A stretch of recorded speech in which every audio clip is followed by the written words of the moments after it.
নমস্কার, আমি দিব্যেন্দু ওয়েফেয়ার ট্রাভেলিং থেকে একবার ছোট্ট একটা ইনফরমেশন রাদার একটা ডিসকাশন করার জন্য এলাম। সেটা হচ্ছে, আমরা যখনই কোনো জায়গায় ট্যুর প্যাকেজের জন্য ট্যুর প্ল্যান করতে কোনো ট্রাভেল এজেন্সিকে একটা আইটিনারি দিতে বলি অ্যালং উইথ দ্য কস্টিং, তখন দেখা যায় আপনারা অনেকেই বলেন কম্পেয়ার করে আমাকে অমুকে একটা কম রেট দিয়েছে, আপনাদের রেটটা বেশি। এটা স্বাভাবিক ব্যাপার, এটা প্রচণ্ড রকমভাবে ভেরি কমন একটা কথা হয় সবার মধ্যে।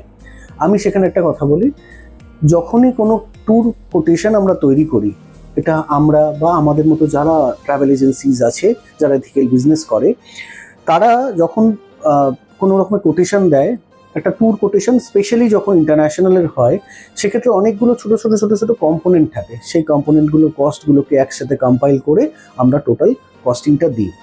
তো যখনই এরকম কোনো রকমের আপনাদের মনে ডাউট হচ্ছে, তখন ওপেনলি তাদের সাথে কথা বলুন এবং এই কোটেশন দুটোকে আপনারা কম্পেয়ার করুন পুঙ্খানুপুঙ্খভাবে। কারণ ইনক্লুশন এক্সক্লুশনসের মধ্যেই সব কিছু লুকিয়ে থাকে। অনেক সময় অনেকে অনেক ইনফরমেশন ডিসক্লোজ করে না, তাইতেই মনে হয় হচ্ছে তাদের প্রাইসটা কম, কারণ কি সেই ভেতরের খরচাগুলো ধরেনি। ওখানে গেলে আপনাকে সেই পেমেন্টগুলো করতে হবে অ্যাডিশনালি। সামান্য আপনি থাইল্যান্ড ধরুন, আমি একটা ছোট্ট এক্সাম্পল দিচ্ছি। থাইল্যান্ডে যাচ্ছেন, ফুকেট যাচ্ছেন, ক্রাবি যাচ্ছেন, ফিফি আইল্যান্ড গেলেন, জেমস বন্ড আইল্যান্ড গেলেন, 4 আইল্যান্ড গেলেন, 7 আইল্যান্ড গেলেন, সব কটা ট্যুর আছে, আপনারও আছে, আমারও আছে। ওর কস্ট কম, আমার কস্ট বেশি।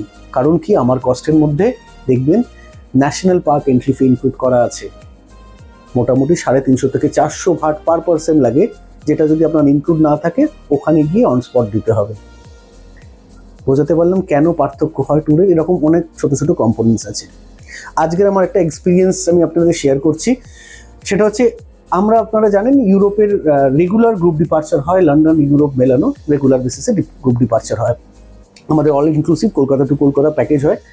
আজকে একটি ছেলে এসেছিল, সে তাদের কোম্পানিতে চাকরি করে, তাদেরও ইউরোপের শুধুমাত্র ইউরোপের গ্রুপ ডিপার্চার হয় এবং সেটা তারা ট্রাভেল এজেন্সিকেও বিক্রি করে, আবার কাস্টমার ডাইরেক্ট ক্লায়েন্টকেও বিক্রি করে।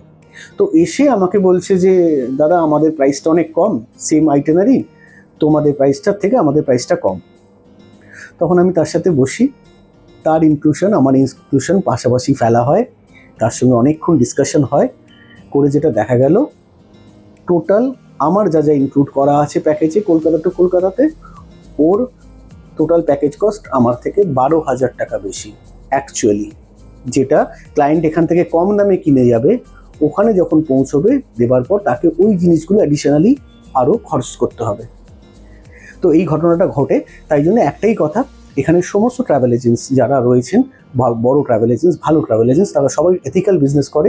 কেউ এক্সরবিটেন্ট কোনো রেট কখনো চাপায় না। রেটের যেটি তারতম্যটা হয় সেটা হচ্ছে সার্ভিসের ওপরে, তার মধ্যে ইনক্লুশনসের উপরে। তো এরপর থেকে একটাই রিকোয়েস্ট, আপনারা যখনই কোনো প্যাকেজ জন্য এনকোয়ারি পাঠাচ্ছেন, সেখানে যদি রেট ডিফার করে, তো ওপেনলি কথা বলুন, অ্যাপেল টু অ্যাপেল কম্পেয়ার করুন।